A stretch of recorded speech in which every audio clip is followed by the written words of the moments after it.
Et bonsoir, bonsoir et bienvenue dans ce nouveau live de Planétéo. Je suis Théo et je vous accueille ce soir sur ma planète pour un nouveau live de lecture. Et oui, ce soir, et si on lisait Esoteria Destinée, écrit par Julien Zawadzka Pigault. C'est notre quatrième épisode sur ce roman et nous lirons aujourd'hui le chapitre 4. C'est bien fait, ça se suit. Les épisodes précédents et les épisodes futurs, comme d'habitude, vous les retrouverez dans la playlist prévue à cet effet qui se nomme tout simplement Et si on lisait Esoteria Destinée. C'est disponible sur ma chaîne YouTube dans l'onglet playlist. Vous trouverez également dans cet onglet playlist la playlist Et si on lisait Chimère Héritage, qui est le tome 1, l'ancienne version du tome 1 de cette saga, puisque c'est le tome 2 de la saga Esoteria. Et enfin, pour ceux qui me regarderaient encore une fois en rediffusion sur YouTube, vous avez dans la barre de lecture de la vidéo ainsi que dans la description de la vidéo des timecodes qui vous permettent de passer l'introduction du live, de passer les pauses que j'effectuerai dans ma lecture et d'aller directement où bon vous semble. D'ailleurs, n'hésitez vraiment pas sur ces lives en particulier à jeter un œil dans les descriptions des vidéos puisque je vous mets tous les liens utiles, que ce soit justement la lecture du tome 1, que ce soit également les réseaux de l'illustrateur par exemple, de la couverture et de la carte. Je vais vous la remontrer, ça fait longtemps que je ne l'ai pas montré, tiens, qui est vraiment jolie, donc par Clément Princic. Donc voilà, j'ai mis son Instagram dans la description de la vidéo. Et puis, bien entendu, les réseaux de l'auteur Julien Zawadzka-Pigault, qui n'est autre que l'un de mes modérateurs sur Twitch, sur Discord, et également l'un de mes meilleurs amis, puisqu'il s'agit de Mirani. Vous l'avez peut-être déjà croisé par le passé dans mes lives antérieurs. Donc voilà, n'hésitez pas à leur apporter du soutien, puisque ce sont de jeunes artistes, on va dire, dans le milieu. Donc voilà, le soutien est important encore plus parce que ça va les aider à s'améliorer, ça va les aider à continuer, à s'accrocher et à ne pas fléchir. Donc voilà, n'hésitez vraiment pas. Tous les retours, qu'ils soient négatifs ou positifs d'ailleurs, tant qu'ils sont construits, leur feront certainement très plaisir. Donc vraiment, n'hésitez pas. Voilà, voilou. Et encore une fois, je me répète, mais merci Mirani pour ta confiance. Merci Julien Zawadzka-Pigault, devrais-je dire. C'est vrai qu'il faut que j'essaie de populariser ton nom d'auteur plutôt que ton pseudo, je trouve en tout cas. Donc voilà, n'hésitez pas à leur faire des coucous. Bonsoir à ceux qui sont là sur le live Twitch. Bonsoir Charline, merci de nous rejoindre. J'espère que tu vas bien. Ça fait plaisir de te voir maintenant avec le petit badge d'abonné grâce justement à Julien. Ça fait plaisir. Bravo à eux. Ah, je leur ferai passer le message, ça leur fera plaisir. Mais sachez que je sais que Julien est déjà là assez souvent en live. Et quand il n'est pas là en live, il regarde les rediffusions.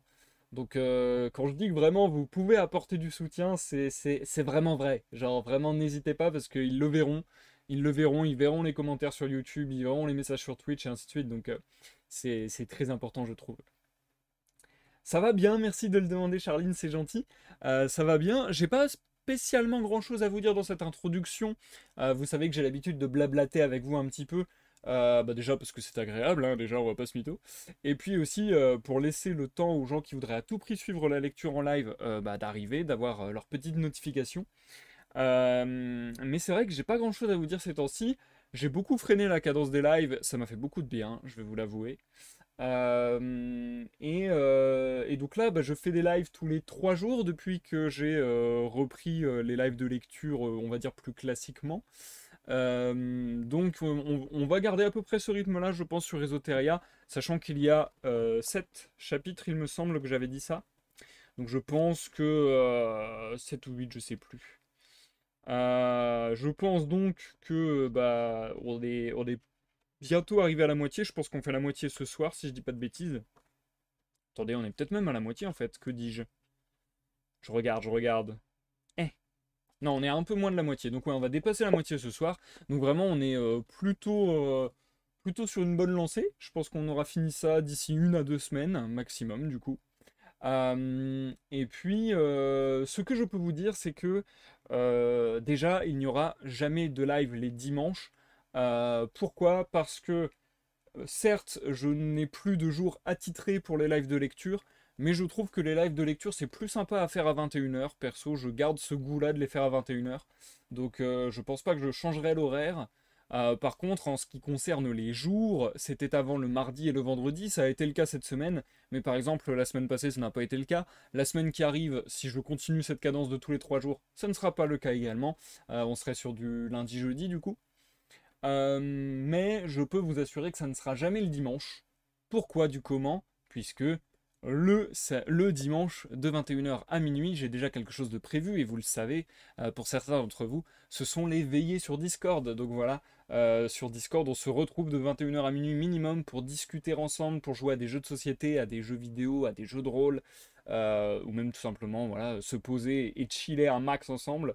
Donc ouais, c'est vraiment très agréable et ce rendez-vous-là, je sais pas, c'est spécial pour moi, c'est vraiment une petite parenthèse dans ma semaine, je kiffe énormément.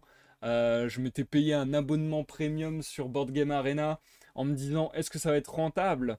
Parce que bah, si je joue à un jeu de société sur ce site une fois par mois, ça sera pas très rentable. Mais en fait, littéralement, on y joue toutes les semaines, quasiment sauf exception. Donc franchement, c'est un rendez-vous qui doit bientôt dater d'un an d'ailleurs, je crois.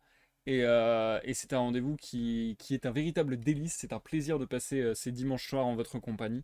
Donc ce rendez-vous-là, il est immouvable, indéplaçable, indéboulonnable. Je le laisserai coûte que coûte. C'est vraiment trop agréable. Et merci à vous pour ceux qui y participent et qui rendent ces moments justement si agréables. On est d'accord, Charline. Je trouve aussi que la lecture, ça passe bien mieux le soir, à 21h comme ça. Je trouve que c'est le meilleur créneau. C'est ce qui me botte le plus. Moi, je suis la team. Alors, ça dépend. Si je suis dans une lecture qui m'investit beaucoup, il se peut que j'y consacre un peu plus de temps. Mais je suis plutôt la team avant de dormir, moi. Je suis plutôt la team. Oh, je vais me faire un ou deux chapitres avant de dormir. C'est pour ça que j'aime bien aussi les chapitres qui durent 10-20 pages, parce que dans mon cerveau de mec un peu trop rigide, je suis en mode ah, j'ai lu autant de pages, c'est parfait. Enfin bref. Mais j'ai des petits délires bizarres comme ça. Enfin bref. Euh, mais voilà. Du coup, d'ailleurs, ce soir, je devais vous en parler. On a à peu près le même nombre de pages que les fois précédentes, mais je n'ai pas trouvé de découpe adéquate, je n'ai pas trouvé de découpe prévue par l'auteur. Ça arrive assez souvent que Julien sépare ses chapitres en plusieurs parties quelque part, en séparant deux paragraphes par un petit tiret. Là, j'en ai pas trouvé. Enfin, il y en a vers la fin du chapitre, mais bon, je vais pas vous lire 30 pages, puis 3 pages, ça n'aurait pas de sens. Donc, cette fois-ci, je m'accorde le droit de faire une découpe à l'arrache, de faire une découpe complètement arbitraire. J'essaie de le faire le moins possible parce que je tiens vraiment à garder les unités de sens intactes dans l'histoire. Donc voilà, si on n'est pas à la fin d'une partie, si on n'est pas à la fin d'un chapitre ou que sais-je encore, j'essaie de pas m'interrompre. Mais là, vous lire 33 pages d'une traite, ça risque d'être un petit peu compliqué, je vous l'avoue. Donc voilà, on va y aller mollo, on va se faire une coupe un petit peu à l'arrache, et ça sera pas bien grave. De toute manière, encore une fois, les timecodes sont là pour vous aider à récupérer le wagon en route. Et en parlant de wagon, je vais essayer de vous rattacher les wagons par rapport à la fois précédente. De manière très simple, attention si vous voulez pas être spoil de l'épisode précédent, il y a eu un gros événement auquel on a, j'ai pas le terme, assisté à la fin du chapitre, puisque Ciri a combattu Vénilien et Ciri s'est fait découper un bras et du coup le reste de l'équipage, en tout cas la partie exploration on va dire, puisque Tic et Kalmar restent souvent sur le bateau. Donc le reste de l'équipage, Finn, Julie et Glouze, ont retrouvé en haut du mont Roctin, qui était donc ce fameux grand mont où avaient pris Zalan et ses hommes en chasse. Enfin, Zalan et ses hommes avaient pris en chasse Vénilien sur ce mont, et c'était donc le titre du chapitre 3. Donc aujourd'hui, ça sera le chapitre 4, le cimetière flottant, et ça parlera un petit peu certainement aux gens qui ont vu l'épisode 3, puisque ce cimetière, c'est Zalan qui nous en a parlé, puisque nos héros ne peuvent plus se guider. Il y a un dysfonctionnement dans le fermoir de la déesse, et donc le fermoir de la déesse ne s'illumine plus, ou en tout cas de manière plus logique, puisqu'elles ont l'air de pointer, enfin, le fermoir pointe vers Julie, ainsi que la machine de détection des pierres et des gemmes magiques du cercle de fer qui pointe également vers Julie. Donc je pense qu'il y aura un truc vraiment huge par rapport à ça. Je vous ai déjà donné ma théorie sur Julie et les pierres. Je vais pas la réitérer ici pour pas vous spoil si jamais j'ai trouvé la bonne réponse, mais j'en ai parlé lors de la fin du live sur le chapitre 3. On va vérifier, est-ce que c'est ça? Qu'est-il arrivé de Ciri? A-t-elle été enlevée? A-t-elle été tuée? J'en doute fortement, mais nous allons voir. Et puis voilà, je pense que j'ai fait un résumé assez exhaustif. Le cimetière volant, du coup, il me semble que c'est Zalan qui leur en a parlé. Le cimetière flottant, pardon. C'est Zalan qui leur en a parlé justement parce qu'il n'avait plus de guide.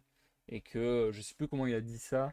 En gros, c'était par rapport à des légendes. Je suis plus sûr que ce soit Zalan ou un de ses hommes, ou je sais plus exactement. Je crois que c'est Zalan qui leur a dit. Mais en tout cas, ah oui, voilà, ils sont allés voir le scribe et tout de leurs hommes, justement. Donc oui, il y a ce délire-là, comme quoi il y a des légendes au cimetière flottant avec une sorcière qui aurait une gemme et ainsi de suite. Donc voilà, c'est comme ça qu'ils ont été dirigés vers le cimetière flottant. Hâte d'avoir fini le concours pour reprendre ta lecture sur YouTube, il y a plein de livres qui m'intéressent. Ah, ça fait plaisir, Charline, merci beaucoup. Je te souhaite bonne écoute déjà d'avance. Et puis, je te souhaite toujours bonne chance pour ce concours. J'ai l'impression de te le dire tous les 2 jours, mais c'est vrai que il y a beaucoup de préparation. Donc, encore une fois, bonne chance pour ton concours. Bon courage d'ailleurs plutôt. Et puis, on est y part. Je vous invite à prendre à boire, à manger, à vaquer à vos occupations en toute quiétude, tandis que vous m'écoutez vous conter une histoire. Et je vous souhaite surtout la bonne santé. Oh là là là là, le dosage de grenadine est excellent. On est parti pour la suite de la lecture. Cette fois, je m'y mets. J'essaie de faire des intros moins longues parce que depuis que j'ai repris les lives, j'en fais des très très longues. Donc j'essaie de me lancer un peu plus vite. Et hop, on est sur le bon. D'ailleurs, j'ai pas regardé si mon son était bon. Je pense que le son est bon. Je pense que le son est bon. S'il y a un problème de son, de vidéo, de toute manière, comme d'habitude, je compte sur vous pour me faire signe. Et du coup, je te souhaite une bonne écoute, Charline. Bonne écoute à tous ceux dans l'ombre du chat sur Twitch. Bonne écoute également à tous ceux qui me regarderaient en rediffusion sur YouTube. Je vous répète une dernière fois que la découpe que je vais opérer est une découpe complètement arbitraire de ma part. C'est juste pour pouvoir me reposer la gorge à un moment dans la lecture. A tout à l'heure. Chapitre 4. Le cimetière flottant. Quelques semaines s'étaient écoulées depuis la disparition de Ciri. Le navire s'était arrêté sur toutes les îles non loin du mont Roctan.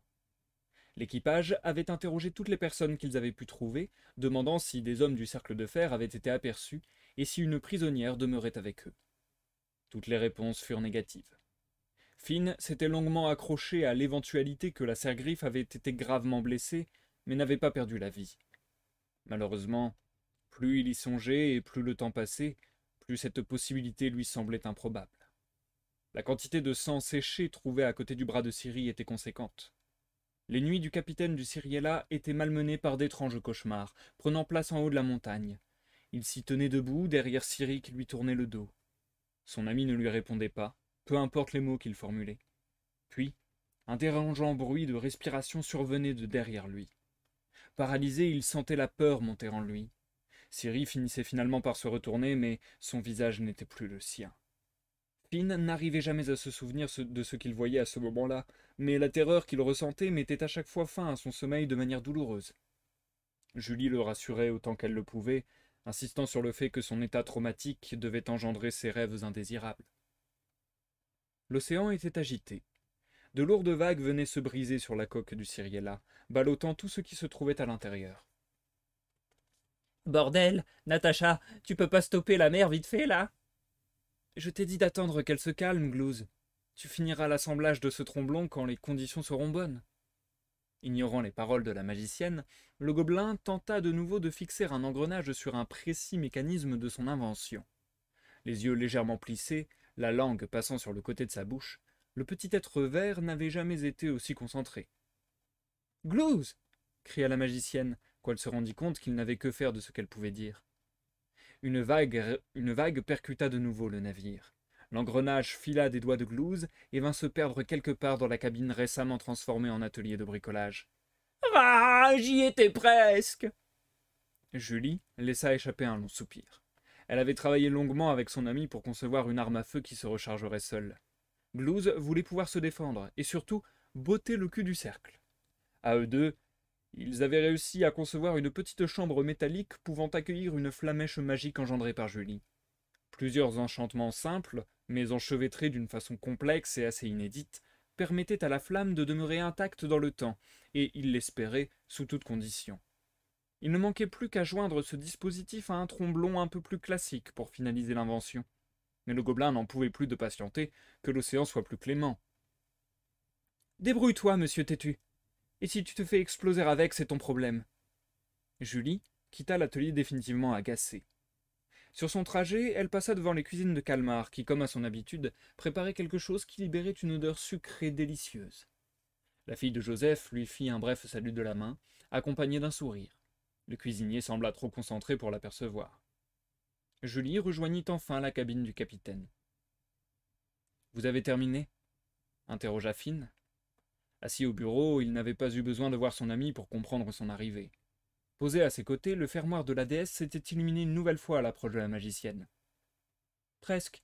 Mais si le navire explose d'ici 1 minute ou 2, ne t'inquiète pas, ça fait partie du processus. » Julie abandonna son air sarcastique. Finn conservait un air grave qu'elle n'aimait pas voir affiché sur son visage. « On a pris la bonne décision, tu sais. » Le capitaine leva les yeux vers ceux de son interlocutrice. « Pourquoi c'est toujours aussi douloureux? On se dit que le jour où l'on perdra quelqu'un de plus, ça se passera mieux, qu'on a déjà connu ça. Mais c'est complètement faux, hein. Ça ne change jamais. C'est toujours aussi douloureux. » La magicienne s'approcha et glissa une main sur sa joue. « Ce serait étrange que ça ne le soit pas. La fin d'une vie, c'est si brutal, si injuste, si soudain. Je crois qu'on passe peut-être beaucoup trop de temps sans avoir conscience de l'éphémérité de nos vies. Et que l'on est d'autant plus choqué lorsque ça arrive. Je commence pourtant à me dire qu'autrement, beaucoup de choses ne seraient pas si appréciables, que ça fait profondément partie de notre identité tout ça. J'aimerais reparler de tout ceci lorsque tu iras mieux. Donne-toi du temps, et ne sois pas cruel envers toi. Tout rejouer sans cesse est inutile et ne fera qu'accentuer ta blessure. » Julie songea un instant à ces paroles. Elle aurait souhaité pouvoir suivre ses propres conseils. Sa dernière conversation avec Ciri lui revenait constamment à l'esprit. Elle déposa un baiser sur les lèvres de Finn et attendit qu'il lui fasse un signe dans son regard, évidence de son écoute. « Dans combien de temps penses-tu que l'on arrivera au cimetière flottant » demanda-t-elle. « 2 jours, 3 tout au plus. C'est étrange de devoir utiliser des outils conventionnels pour naviguer. C'était si facile de suivre la lueur du fermoir. Je suis heureux que Joseph ait pu m'apprendre le métier. Je me demande ce qu'il a déréglé. Peut-être qu'une exposition prolongée à la magie l'a rendu comme ça. C'est survenu lorsqu'on se battait avec cette femme du cercle. Ce n'était pas non plus un match de pacotille. On ne le saura peut-être jamais. Et quand bien même la pierre que l'on part chercher existerait, je ne sais pas ce qu'on en ferait après. Une chose et une journée à la fois, Finn. Une chose et une journée à la fois. Un grand oiseau noir se posa sur l'une des rambardes du navire. Il croissa violemment au passage de Glouze. Le gobelin s'arrêta net et dévisagea le volatile. Un nouveau croissement. « Crois, moi aussi je sais le faire. Qu'est-ce que tu veux ?» Les 2 yeux noirs et profonds du corbeau observèrent Glouze en silence. « Au nom d'une cornedouille !» L'être vert saisit un tromblon qu'il portait en bandoulière à l'aide d'une sangle de cuir et en actionna la détente. Une violente détonation survint et une décharge de plomb flamboyant parcourut les airs, manquant l'oiseau et projetant le gobelin en arrière. Le corbeau s'envola en poussant un dernier cri. « Crois toi-même, vieux piaf !» Glouze s'assit contre le mât, saisit son tromblon devant lui et sortit une petite boîte à outils de sa sacoche. « Au moins il fonctionne, et il ne t'a pas tué », plaisanta Julie qui venait d'arriver sur le pont du Cyriella. « Il fonctionne plutôt bien même. J'ai juste quelques rouages à calibrer et... » Le gobelin parlait en hachant ses mots et en accentuant ses syllabes, fortement concentré sur la manipulation qu'il était en train de réaliser. « Ah, voilà. Le prochain tir devrait faire mouche. Me cherche pas des noises, Natacha. Vaudrait mieux pas que ce soit toi la cible. » La magicienne ria. Elle s'était presque habituée à ce prénom. Puis elle porta son regard vers le ciel. Il était d'une curieuse couleur. Le soleil, bien que visuellement absent, produisait un éclairage verdâtre. Un tapis incertain et diffus de nuages filtrait ses rayons d'une étrange façon. L'inexplicable atmosphère donnait un gris pâle à l'eau de la mer, tout de même plus calme que les jours précédents. Une ombre se dessinait à l'horizon. On dirait qu'on est sur le point d'arriver. La terre fut nettement plus visible à peine 1 heure après que Julie l'ait aperçue. Un rivage discontinu, de sable cendré, de pierres noires et jonché de nombreuses épaves de navires, semblait être le seul endroit accessible en barque. De sombres falaises couronnaient le reste de l'île, bien que le Cyriella n'ait pas choisi d'en faire le tour complet. Ne nous approchons pas davantage. De nombreux récifs cachés par l'eau doivent nous attendre plus en avant. Continuons directement en chaloupe. Vous avez tout ce qu'il vous faut ? Julie et Glouze acquiescèrent. Finn reprit. Tic, procède comme à ton habitude. Reste en mouvement. Si nous ne revenons pas à l'aide d'un des portails de Julie, observe le rivage. On trouvera un moyen de te le faire savoir. De scélérats remous vinrent secouer l'embarcation de l'équipage du Cyriella. Finn peina à progresser à l'aide des rames. Il se demanda s'il arriverait seulement à avancer sans la magie de la fille de Joseph. Julie créait un petit courant artificiel à l'arrière de la chaloupe, qui la poussait d'une manière conséquente. Le capitaine observa les alentours. Des mâts et d'autres parties de navires surgissaient hors de l'eau partout autour d'eux. Des voiles, définitivement usées et réduites en charpie par le temps et les malheurs d'inconnus marins, tenaient le rôle de sinistres drapeaux ballottés par le vent. Le bois de l'embarcation grinça douloureusement au contact du sable. Eh bien, allons-y. Il n'y a plus qu'à prier je ne sais quoi pour qu'on trouve quelque chose qui nous donne des informations sur ce que l'on cherche, dit Finn non convaincu. Ça fait beaucoup d'incertitudes, mais ça va bien se passer, tenta Julie pour rassurer ses amis. Ouais, c'est clair, je veux dire. Ça se passera sûrement aussi bien que pour lui. Glouze indiqua d'un geste la tête d'un squelette à moitié enseveli sur la plage. Un frisson parcourut le dos de Finn. Ne souhaitant pas rester plus longtemps sur la côte, le groupe commença rapidement à marcher. L'odeur de sel typique de la mer fut remplacée par quelque chose de bien moins agréable. Sans savoir l'identifier avec précision, un nouvel effluve portait une tiède sensation de pourriture, trop légère pour s'en sentir malade, mais assez présente pour maintenir un malaise. Puis, le cimetière flottant justifia sans attendre son appellation. D'innombrables tombes recouvraient la totalité du paysage, de tailles et de couleurs différentes, bien que l'ensemble demeurait terne et fatigué. Beaucoup d'inscriptions sur les pierres tombales provenaient de langages différents. Lorsque l'herbe parvenait à pousser entre les rares espaces disponibles, elle était jaunâtre et sèche.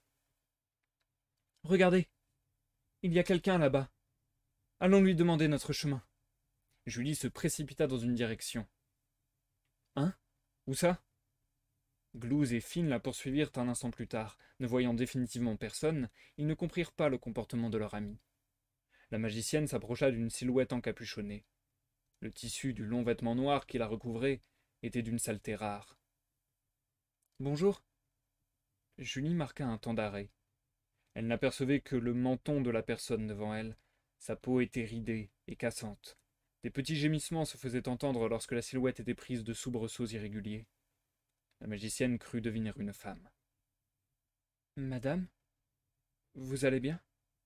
S'approchant davantage pour essayer de comprendre l'état de l'inconnu, Julie croisa ses yeux. La vieille dame éclata d'un rire sinistre, d'une voix stridente, inhumaine, et bouscula la magicienne qui tomba en arrière. La plus jeune femme cria de surprise. Finn arriva à temps pour la rattraper. « Qu'est-ce qu'il se passe, Julie ?»« C'est cette femme. Je ne sais... » Julie s'interrompit d'elle-même. Il n'y avait plus personne devant elle. « Natacha, il n'y a pas un chien ici. » Vous ne l'avez pas vu ?» demanda la magicienne effrayée. Demeurant dans l'incompréhension, Glouze et Finn se contentèrent d'un signe négatif de la tête. Leur ami prit un temps pour respirer. « C'est peut-être l'un des enchantements de la sorcière dont nous parlait le scribe de Zalan. C'est sûrement ça, oui. Restons prudents. » Ayant gagné en hauteur, le groupe put observer les alentours. Une épaisse forêt d'arbres dénués de feuilles se trouvait à 100 de mètres d'eux. Un peu plus loin, sur la droite, une petite cabane de bois était construite à côté d'un modeste lac. L'équipage prit la décision de s'en approcher pour vérifier si la bâtisse était habitée. Quelques corbeaux croissèrent et volèrent en cercle au-dessus du gigantesque cimetière. Une fois sur la rive du lac, Glouze se pencha légèrement pour examiner l'eau. C'est l'éclairage qui me joue des tours ou l'eau est jaune? Julie s'approcha également. Mieux vaut ne pas y toucher. Oh, c'est quoi ce petit truc au fond? Ce qu'ils avaient d'abord pris pour un gros galet venait de bouger. 2 gros yeux ronds s'étaient révélés à sa surface. Un instant plus tard, la chose sortit de l'eau d'un rebond et se posa à côté du groupe. Le corps de la créature était en réalité une bulle à la couleur bilieuse et transparente. Elle cligna des yeux sans bouger davantage. Glouze chercha rapidement autour de lui quelque chose pour essayer d'entrer en contact avec le nouvel arrivant. Satisfait d'un bâton à moitié moisi, il tapota le haut de la chose. Un bruit de viscosité en résulta. La membrane de la bulle se mit à vibrer et à s'agiter brusquement. Le liquide intérieur semblait bouillir. « Écartez-vous, ça ne sent pas bon du tout !» Le gobelin et la magicienne eurent à peine le temps de suivre le conseil de Flynn. Pardon, mauvais personnage. « Écartez-vous, ça ne sent pas bon du tout !» Le gobelin et la magicienne eurent à peine le temps de suivre le conseil de Finn que la créature explosa violemment, projetant son liquide jaune aux alentours. Des gouttes atteignirent le bois de la cabane qui se mit à crépiter et à cracher des petites volutes de fumée depuis les endroits impactés. Des trous au diamètre conséquent s'y formaient rapidement. Le groupe d'amis s'échangea un regard mêlant consternation et terreur. Sans qu'ils puissent avoir le temps de discuter de l'événement, la surface du lac palpita, comme parcourue d'une basse fréquence. De nombreux bruits de balles gluantes surgirent de l'eau. Des dizaines de bulles dévisagèrent l'équipage du Ceriella et se mirent à rebondir en leur direction. Julie lança une boule de feu sur la plus proche. La détonation s'ensuivit et fut incroyablement intense, projetant le groupe sur quelques mètres en arrière. Le dos endolori par son atterrissage sur une pierre tombale, Finn gémit. « Ok, on évite le feu. Courez vers la forêt. On grimpera aux arbres s'il le faut. » Comme soudainement plongés au milieu d'une violente guerre explosive, tous prirent leurs jambes à leur cou et filèrent loin du lac. À l'abri des premiers arbres, Glouze grimpa sur les épaules de Finn et, le tranchant de la main posé horizontalement sur le front, analysa la situation. « Je crois que ça a arrêté de rebondir vers nous. Au secours, c'est le pire endroit du monde !» « Tu ne vas pas forcément chercher à nous tuer. » Julie voulut ravaler ses mots lorsqu'un râle atroce et long fut porté en écho par la forêt. Finn tenta de garder son calme et d'user de sa raison. « Restons simplement ensemble. Ne cédons pas à la panique et faisons preuve d'un maximum de prudence. »« On continue dans cette direction alors ?» interrogea la magicienne. « Pour le moment. Nous aviserons si nous ne trouvons rien de bien intéressant. » Bien que les arbres ne possédaient pas de feuillage et semblaient tout aussi morts que le reste de l'île, la lumière ne parvenait pas à se frayer un chemin suffisant à travers les branches. Progressant avec attention pour éviter les épaisses racines qui serpentaient hors de la terre, le groupe subissait une désagréable sensation. Sans jamais précisément comprendre de quoi il s'agissait, il avait l'impression d'être observé en permanence, que l'endroit tout entier veillait au moindre faux pas et serait prêt à bondir quand il arriverait. Une première clairière ouvrait une vue sur le ciel toujours boudeur. Au milieu de celle-ci se dressait un immense saule, dont les épaisses branches supportaient de multiples cordes. Des ossements brisés tapissaient une bonne partie du sol. Ressemblant à l'accès d'une cave extérieure dans un endroit plus ordinaire, une porte composée de 2 battants de bois était posée sur le sol, juste à côté du grand arbre. Ni verrou, ni chaîne n'y étaient visibles. Les os craquèrent sous les pas de l'équipage du Ceriella. Finn tira un premier battant qui coulissa sur une pièce de métal en piètre état. « Quoi ?»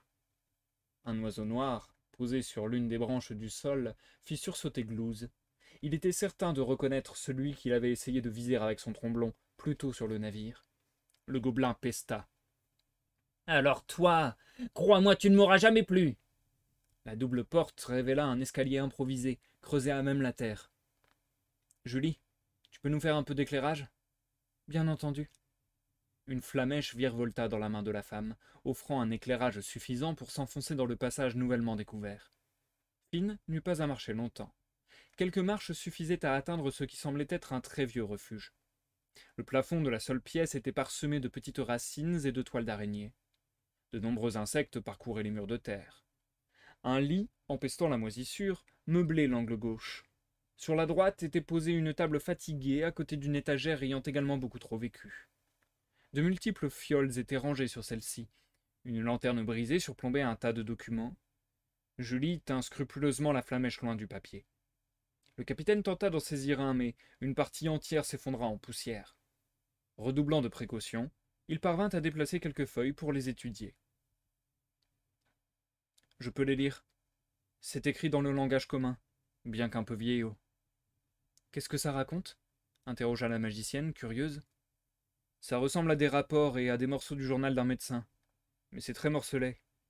Tiens, écoute. La peste a désormais eu raison de la moitié d'entre nous. Heureuse qu'il continue de m'encourager, c'est la seule chose qui me...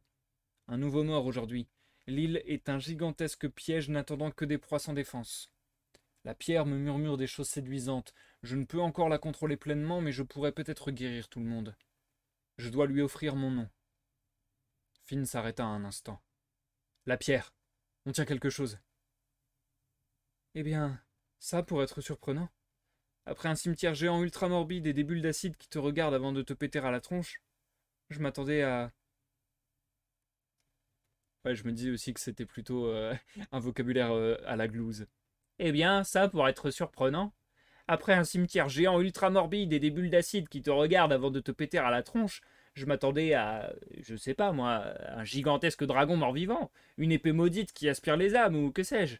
On est quand même rentré sous l'arbre le plus flippant que j'ai pu voir de mon existence. Père m'avait raconté que durant une de ses aventures, il avait rencontré un chêne doté de pieds et qu'il avait essayé de l'écraser, lui et ses compagnons, conta Julie. Glouze déglutit. Tu sais, je tiens vraiment à ce qu'il reste l'arbre le plus flippant que j'aurais pu voir de toute mon existence. D'abord amusée, Julie s'adressa ensuite plus sérieusement à Finn, qui continuait à examiner ce qui pouvait l'être. Alors?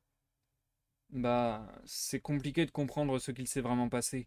Aucune page n'est la suite de l'autre et il y a de tout là-dedans. Mais de ce que je comprends, une maladie aurait touché un groupe de gens. L'auteur de l'un de ces mots aurait fait tout ce qui était en son pouvoir pour essayer de la soigner, en vain. Il semblait pourtant trouver un espoir dans la pierre qu'il mentionne. Ça parle sans cesse de nom également, comme si le nom de la personne avait une valeur marchande et qu'il l'avait dépensé. Il y a des bribes d'une histoire romantique aussi. Ça semble avoir une importance. Mais, comme je l'ai dit, ce n'est pas facile. Je ne pense pas pouvoir tirer de ce tas plus d'informations, expliqua l'homme. Eh bien, à moins que Glouze ne veuille goûter le contenu d'une de ces fioles pour le progrès de la science, je pense que nous pouvons remonter et continuer à fouiller l'île. Me provoque pas, Natacha, j'en serais capable. Je sais, et sache que tu me fais peur pour ce genre de choses. L'équipage entreprit de remonter vers la surface. Il jeta un dernier coup d'œil à la pièce, ne voulant omettre aucun détail, mais rien de nouveau ne fut trouvé. Une fois de plus, le bâton de la porte sous le saule fut sollicité. La journée passait à une bonne allure. Sans le communiquer verbalement, chacun comprit qu'il fallait se hâter. Personne n'avait envie de passer la nuit ici. Finn allait prendre la parole en avançant, puis il bondit de terreur. « Dites-moi que vous le voyez vous aussi !» Julie se cacha derrière le dos de son amant et acquiesça. Glouze déglutit bruyamment.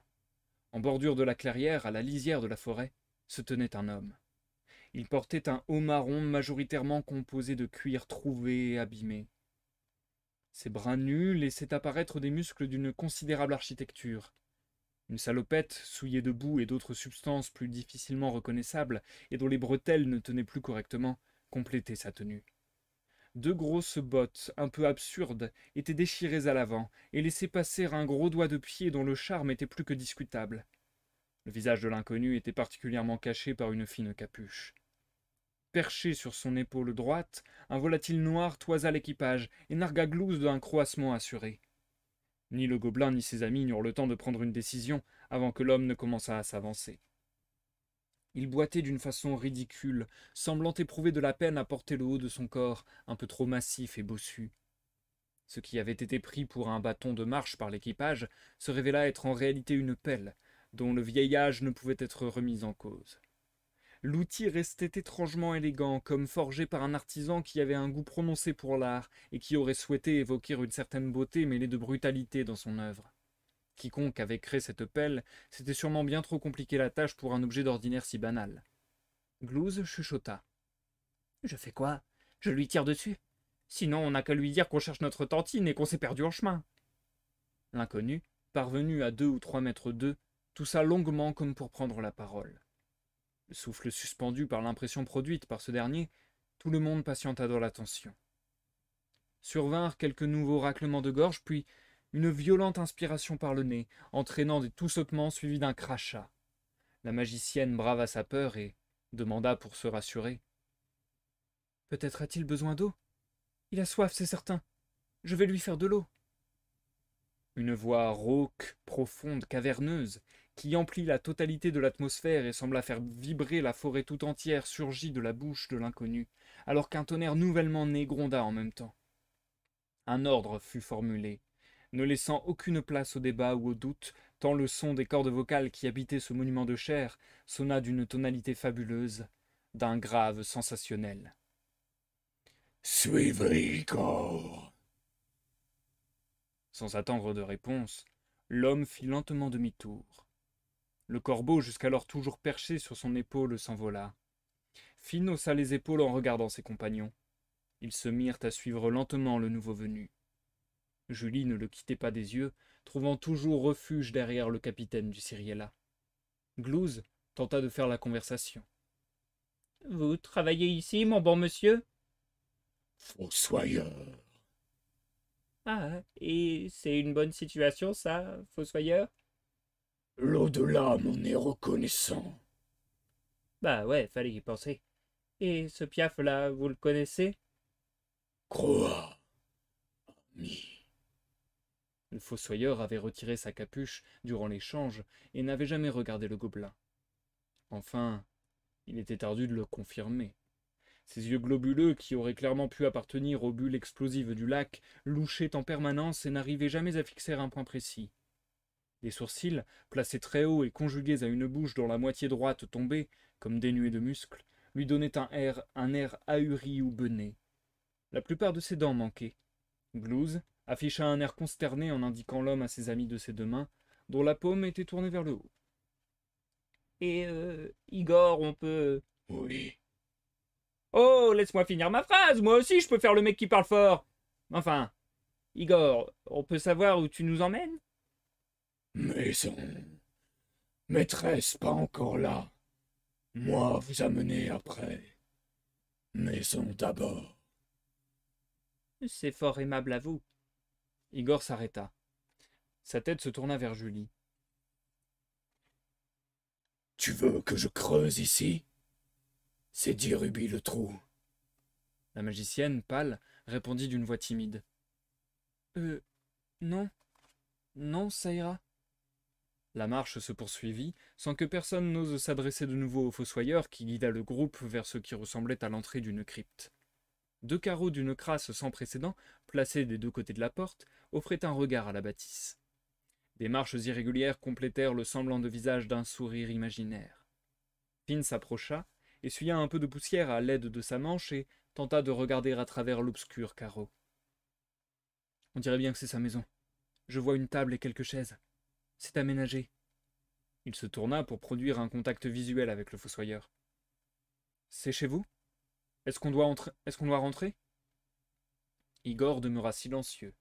Ses yeux parcouraient le paysage de droite à gauche, comme jouant sur une balançoire. « Je crois qu'on devrait rentrer. Mieux vaut ne pas le vexer. »« Tu laisserais un assassin t'égorger pour ne pas le vexer ?» interrogea Julie. La porte grinça lourdement. Un fumet nauséabond émana de l'édifice, mais disparut rapidement. L'équipage entra et patienta un instant. Le fossoyeur demeurait immobile. Finn, ne sachant que faire, finit par fermer la porte. « Glouze, observe-le par une des fenêtres et dis-nous s'il fait quelque chose. » Ben là, ouais, il repart. S'il ne fallait pas tenir compte de la poussière qui recouvrait la pièce, elle était assez bien aménagée. Un hamac était tendu dans un coin. Une commode ainsi qu'un feu alors éteint et surplombé d'une marmite constituaient un semblant de cuisine. Unique objet posé sur la table centrale, un cadre abritait une vieille illustration d'un homme en habit de marin. Une femme souriait à ses côtés. Rien n'indiquait une richesse particulière chez elle, si ce n'est une grosse bague noire sur sa main gauche. Finn observa l'objet longuement avant de le reposer. « On attend qu'il revienne ?» demanda Julie en examinant le cadre à son tour. « Eh bien, c'est sans aucun doute un piège ou quelque chose de louche, mais c'est soit ça, soit on fout le reste de l'île au peigne fin. Et si sa maîtresse est la sorcière dont on a entendu parler? Alors il nous mène tout droit vers la personne qui a potentiellement la pierre. Je ne sais pas comment tu fais pour rester aussi calme, Finn. » Glouze examinait un arbuste taillé grossièrement qui servait de porte-manteau à un vêtement noir semblable à un ciré. Celui-ci était recouvert d'une substance poisseuse. Le gobelin s'en écarta précautionneusement. Je suis certain qu'il se lave dans le lac. Les bulles qui pètent doivent être issues de sa crasse hantée par les esprits des marins défunts. J'ai trouvé autre chose, interrompit Julie. La magicienne sortit de la commode des parchemins ainsi que quelques crayons. On dirait qu'il dessine. Quelque chose d'intéressant? Aucune idée. Il y a une grosse clé de... glace, des œufs de toutes les couleurs et un point d'interrogation. Il a peut-être conscience du non-sens absolu qu'il incarne, proposa Glouze. Je vais reposer tout ça où je l'ai trouvé. On ferait mieux de patienter sagement. La nuit tomba sur le cimetière flottant. Et je vais m'arrêter là pour la première partie de lecture de ce soir, les amis. Nous marquons une courte pause. J'aime beaucoup. J'aime beaucoup. Ah, c'est vraiment sympathique. Et la découpe est pas un mauvais moment parce que là, du coup, je trouve qu'on se demande vachement à quelle sauce ils vont être mangés. J'ai assez hâte de voir ça. Ça me botte beaucoup. Je trouve les interactions entre Finn, j'allais dire Ciri, mais non. Finn, Julie et Glouze toujours très sympathiques. J'aime bien la manière de parler de Glouze et elle est reconnaissable très facilement parce que voilà, tout à l'heure, je me suis bien rendu compte quand j'ai commencé à parler avec la voix de Julie que je faisais la mauvaise voix parce que le vocabulaire est tellement... La manière de parler est tellement identifiée Glouze. Et ça, c'est un truc pas facile à faire en général, je trouve, dans un bouquin. De faire que les personnages aient vraiment leur personnalité et que ça se ressente dans les dialogues, dans leur manière de parler. Donc ça, j'aime beaucoup. Je trouve que c'est un trio qui fonctionne bien. Et après, le cimetière flottant. Il y a plein de choses faites pour mettre dans une ambiance un peu angoissante, etc. Mais toujours, je trouve, avec cette dose fantasy, c'est-à-dire que, à mes yeux, on n'est pas sur de l'horreur, on n'est pas sur de l'horreur très très flippante justement. On n'est pas sur de l'horreur qui fout un vrai stress et qui amène à être vraiment effrayé et à vraiment être en mode oula, qu'est-ce qui se passe, à être vraiment en tension de fou. Mais on est un peu dans une horreur. J'irai pas jusqu'à Scooby-Doo parce qu'on n'en est pas là non plus. Mais on est un peu dans cette ambiance-là, vous voyez. Et j'aime beaucoup cette ambiance. Une horreur un peu fun comme ça.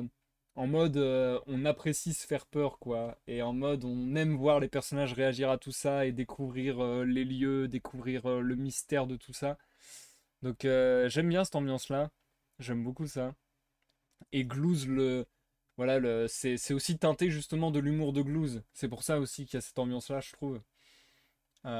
Et au final, Julie et Finn se sont assez vite accommodés, je trouve. Même Glouze, enfin ouais, ils se sont assez vite accommodés, je trouve, de l'apparition de l'homme.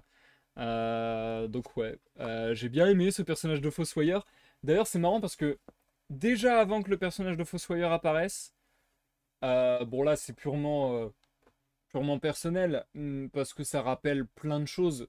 Je sais par exemple que l'auteur Julien Zavat-Capigo est très fan de l'univers de World of Warcraft, et je ne doute pas que dans un univers comme World of Warcraft, qui a un univers étendu très très large, fantasy, etc., je ne doute pas qu'il y ait des scènes dans des cimetières avec des entités un peu spéciales et tout. C'est quelque chose qu'on voit dans beaucoup d'univers fantasy, dans beaucoup de jeux vidéo notamment. Enfin, voilà, c'est un peu un poncif, c'est un peu un truc qu'on voit souvent revenir. Mais c'est vrai que, avec mon expérience perso, du coup, j'ai vraiment retrouvé l'ambiance du jeu Ruin King, A League of Legends Story, que j'avais fait avec vous en live. Si vous voulez voir ça, il y a une playlist sur ma chaîne qui s'appelle Et si on jouait à Ruin King. J'imagine que ça doit être ça le nom de la playlist. Ou bien Notre aventure sur Ruin King, je me rappelle plus.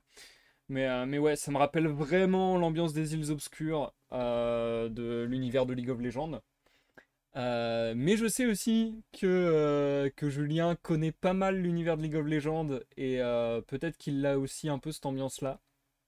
Donc je trouve qu'il y a vraiment cette ambiance-là dans le décorum, et même dans les personnages, dans ce personnage de Fossoyeur, voilà, ou dans la sorcière qui est apparue, qui est partie, enfin voilà. Je trouve qu'il y a une ambiance un peu comme ça, globalement, île hantée, quoi, un petit peu. euh, avec cet attrait-là un peu différent de purement horreur, purement flippant, mais plus mystérieux. C'est ça en fait. Ça tire plus vers le mystère que vers l'horreur, quoi. Donc ça, je trouve ça très très cool. Et déjà, ça me faisait penser à l'univers League of Legends, mais d'autant plus avec le Fossoyeur. Bon, pareil, ça se voit dans certains univers, etc. Le Fossoyeur, c'est une figure importante d'un d'un cimetière, tout simplement. Mais il me semble, je dis peut-être des conneries, mais il me semble que Julien aime assez le personnage de Yorick dans League of Legends. Et Yorick, c'est un fossoyeur bourru, avec une sorte de capuchon, avec une pelle, et ainsi de suite. Donc vraiment, je sais pas s'il y a inspiration directe ou indirecte, ou s'il n'y a pas du tout d'inspi, mais j'ai l'impression que Julien a trouvé un écho dans ce personnage, au personnage de Yorick dans League of Legends. Je pense que vraiment, il y a presque un hommage, j'ai l'impression. En tout cas, certainement une inspiration. Donc ouais, ça m'a fait marrer. Et j'aime bien toute l'ambiance qui s'instaure. J'aime bien le fait qu'il soit amené dans une maison, qu'il soit en mode, bon, c'est peut-être un piège, mais en même temps, c'est notre seule piste. Enfin, je trouve ça trop, je trouve ça what, mais en même temps très drôle. Et en fait, ouais, il y a des personnes qui pourraient réagir comme ça. Justement, là, je reconnais un peu la personnalité de Julien, je trouve, dans Finn. Je sais que Julien ferait beaucoup ce genre de choses. Même dans du jeu de rôle, par exemple, en incarnant un personnage, je vois bien l'auteur faire ce genre de truc. À prendre des décisions qui paraissent peut-être un peu étonnantes pour tout le monde, et où en fait il est en mode bah ouais, mais ça nous mène à l'endroit où il y a l'histoire, à l'endroit où il y a l'aventure en fait. Je suis en mode ouais, c'est vrai. Bah ouais. À aller au devant du truc, juste parce que de toute manière on va y aller à ce truc, donc autant y aller. Enfin ouais. C'est pas mal la manière de jouer de Julien, je trouve. C'est marrant. Ouais, franchement, là, je vois plein de références jeux de rôlistique, jeux vidéo ludiques. Je sais pas si ça se dit. Bref. Vidéo ludique, tout simplement. Mais non, très cool. Très très cool.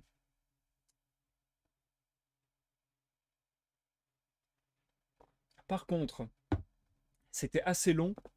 Et faire une voix de déterré, faire une voix de fossoyeur à moitié zombifié, ça nique un peu la gorge. Donc je vais pas vous mentir que j'appréhende un peu la fin de ce chapitre. Autant qu'il ne m'excite et que j'ai hâte de le découvrir. Je crois qu'on va reprendre assez rapidement, parce que vraiment, là j'ai trop l'impression de couper dans l'élan de l'histoire, j'ai trop envie de voir la suite. Ça me hype beaucoup. Et ouais, je me dis vraiment, encore une fois, je me dis comment ça va finir là. J'ai quand même toujours ce truc de me dire, punaise, mais il reste.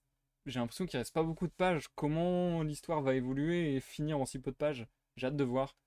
Sachant que on a vu, on a remarqué, n'est-ce pas, avec nos yeux de lynx, que sur le cadre que Finn et Julie ont observé, il y a une femme avec une bague noire, avec une gemme noire ou quelque chose comme ça, je sais plus comment c'était dit.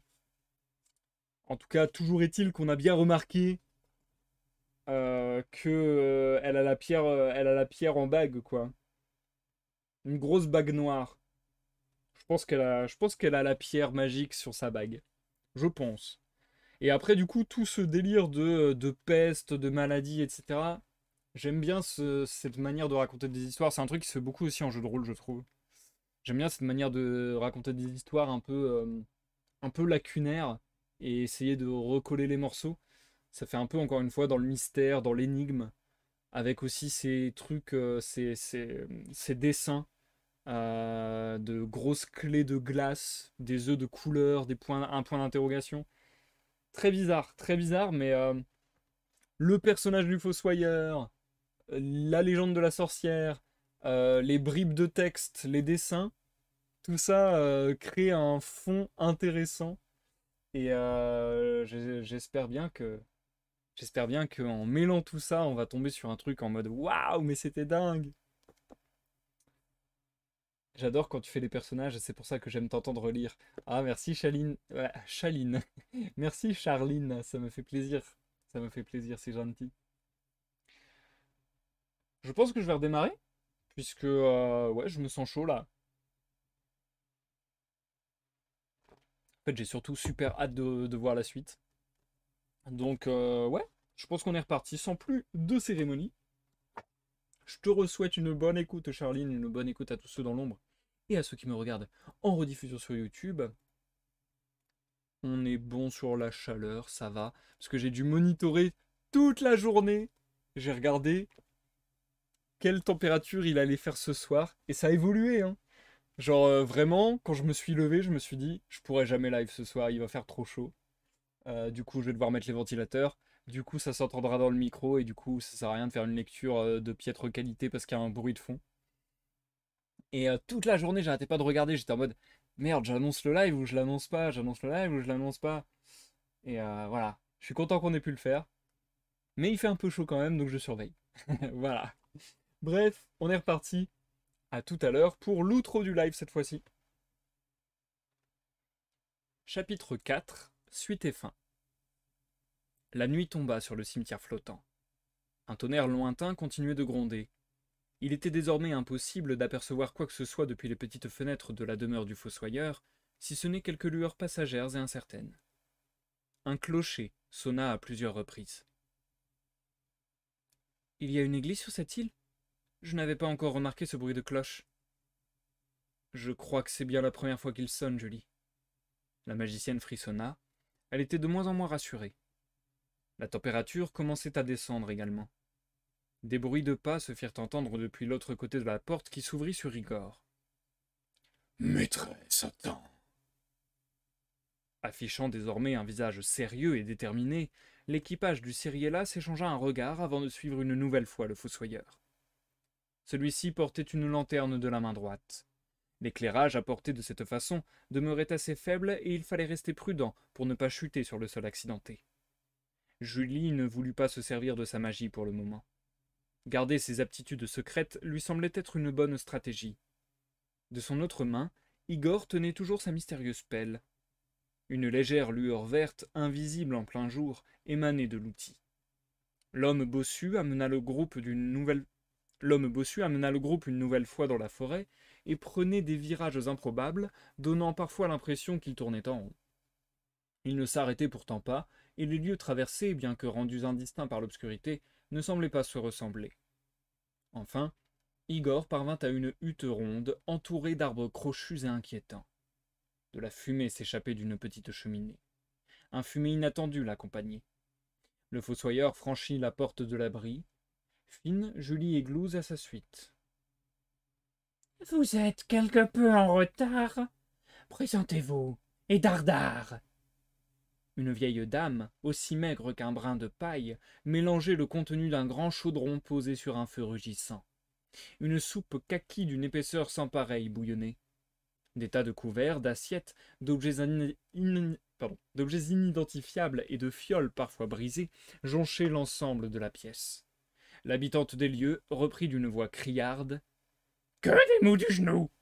Alors, qu'attendez-vous » Finn s'éclaircissa la voix. Nous sommes des voyageurs. Nous avons eu vent d'une alchimiste vivant sur cette île, et de ses compétences extraordinaires. Nous voulions en avoir le cœur net. Je suis Finn. Comment vous appelez-vous ? Julie tâchait d'observer, durant la conversation de son ami, l'intérieur de la hutte ainsi que l'allure de la dame. Portant une fine robe noire et un grand chapeau pointu, elle aurait très bien pu sortir d'un des contes d'épouvante que lisait la magicienne durant son enfance. Un immense nez crochu séparait deux yeux jaunes perçants et malicieux. Sa peau était si rugueuse que la vieille dame n'aurait pas eu de mal à se faire passer pour un crapaud géant si elle en avait eu le désir. Le cœur de Julie s'emballa un instant. Un épais ruban noir cerclé, au niveau du torse de la robe qu'elle observait, une petite baguette de bois sombre et la maintenait en place, un peu comme un marin aurait positionné son mousquet à sa ceinture. La branchette se repliait sur elle-même sur l'une de ses extrémités, emprisonnant une gemme d'un vert jade magnifique. À la question de Finn, la vieille femme fut prise d'une colère démesurée. « Par politesse, on ne demande pas le nom. Combien précieuse peut se révéler cette information ?» « Navré, je vous assure que nous n'avons pas de mauvaises intentions. » « Des mensonges! Des mensonges! Nul ici ne s'amuse. Soyez châtiés, que dans mon chaudron je vous plonge !» Le capitaine du Cyriella étudia la situation. Le véritable mur que représentait Igor était juste derrière eux, les empêchant de battre en retraite. Celle qui devait sans aucun doute être la sorcière de l'île ne semblait pas être très amicale, et il n'était sûrement qu'une question de secondes avant qu'elle n'entreprenne quelque chose. Finn perçut alors Julie, qui d'un air insistant, tout en se voulant discret pour leur hôte, indiquait la baguette et l'objet de leur désir à ses amis. Avant que l'un d'entre eux n'eut le temps d'agir, la sorcière s'en saisit et la brandit dans les airs d'une main ferme et décorée d'une bague singulière. « À la taille d'un cloporte, soyez tous réduits. Je suis pour sûr si forte. Bientôt vous serez bouillis. » Un éclair vert jaillit de la baguette et vint percuter Finn, Julie et Glouze tour à tour. Les murs de la hutte semblèrent s'étirer vers le haut, comme une gigantesque pâte à pain qu'on serait en train d'aplatir. Le visage de la vieille femme devint gigantesque, et le chaudron prit des proportions de planète. À côté de Glouze, le bas d'une bouteille brisée avait des allures de véritable lac. Un rire démoniaque maltraita les tympans du groupe. La magicienne, paniquée, lança des boules de feu en destination de la sorcière. À l'échelle normale, ces sorts ressemblèrent à de petites lucioles, ce qui amusa d'autant plus leur cible. « Igor, mon brave, mon beau, termine le travail, prends ta pelle, mon cadeau, et achève ces racailles. » Juste avant que le métal de l'outil d'Igor ne s'écrase sur le sol, Finn lança son sortilège de perception qui lui permit d'esquiver le coup, non pas sans produire un considérable effort. Glouze tenta de tirer sur les géants avec son tromblon, mais ses munitions eurent le même résultat que le précédent assaut de Julie. Celle-ci grimpa sur une cuillère tordue pour gagner de la hauteur et commença à canaliser une magie plus puissante. Un nouveau coup de pelle fut porté. Le capitaine du Cyriella fut projeté dans les airs par l'impact sur quelques centimètres. Il atterrit directement à l'autre côté du couvert déjà utilisé par la magicienne. Par effet de bascule, elle s'envola à son tour avec force. Le visage d'Igor semblait s'approcher à toute vitesse. Elle hurla. Terminer ce rapide voyage dans la bouche du fossoyeur lui sembla un destin peu enviable. Sa course se termina non loin de l'objet de sa frayeur, puisqu'elle percuta le menton de l'assaillant et glissa dans le col du haut de celui-ci. Julie parvint à agripper à une chaîne précédemment cachée par le tissu. « Julie, est-ce que ça va ?» Finn n'obtint aucune réponse, et fut obligé de continuer son improbable danse pour survivre à la gigantesque pelle. Un problème supplémentaire vint s'ajouter à la situation déjà trop pimentée au goût de Glouze. Un rat avait observé la scène depuis quelques minutes, et lorgnait avec envie sur les êtres qui s'agitaient au sol. Véritable festin en perspective. L'animal s'approcha avec prudence, jaugeant davantage ses futures proies. Puis il tenta de bondir sur le gobelin, qui repoussa l'attaque d'un coup de tromblon magique. Bien que le tir ne réussit pas à percer la peau de l'animal, l'impact suffit à changer sa trajectoire. Glouze improvisa une stratégie en espérant sincèrement qu'elle fonctionne. Le petit être vert se plaça à côté du récipient cassé qu'il avait repéré plus tôt, et nargua le rat d'une danse du bassin qu'il semblait déjà avoir travaillé par le passé. La bête repassa à la charge, et lorsque le gobelin plongea sur le côté, chut la tête la première dans le fond de substance de la bouteille brisée. Elle secoua vivement la tête, projetant des gouttes noires aux alentours, avant d'être prise d'étranges convulsions. Tout son corps trembla vivement. Un petit poc se fit entendre dans la hutte. Le rat avait explosé, recouvrant Glouze de ses entrailles. Igor malmenait Finn, qui commençait à sentir les limites de son agilité approcher. Violemment secouée par l'exercice que produisait le fossoyeur, Julie tenait tant bien que mal à sa chaîne. La magicienne fut à deux doigts de lâcher prise et glissa légèrement. Elle aperçut un bijou porté par le collier. Deux volets en laiton qui pouvaient se refermer l'un sur l'autre à l'aide d'un petit loquet. Sur l'une des parties du pendentif était accroché le portrait d'une femme. Sur l'autre était gravé un prénom. L'esprit de la fille de Joseph se mit à fonctionner à toute vitesse. Elle était persuadée d'avoir mis la main sur une information capitale et repassait dans sa tête tous les souvenirs qu'elle avait de la journée précédente. « Même réduit à la taille de stupide fourmi, comment peux-tu peiner à vaincre l'ennemi ?» La sorcière perdait patience. La hutte d'une faible architecture tremblait sous les lourds mouvements du grand Igor. Celui-ci gémissait et semblait produire autant d'efforts que le minuscule Finn sur le plancher. Très bien, tu as gagné. En hâte, je viens t'aider. La femme à la hideuse prestance produisit un curieux sifflement et cracha une substance filandreuse par la bouche. L'écœurante matière s'écrasa aux pieds du capitaine du Cyriella. Comme pris dans ce qui ressemblait à de la toile d'araignée, l'homme fut paralysé. Le fossoyeur se pencha en ricanant pour toiser son adversaire qui lui avait trop longtemps échappé. La gravité amena son pendentif à se balancer juste devant la proie du filet qui rencontra Julie, perchée sur le bijou. Une étincelle semblait traverser son regard.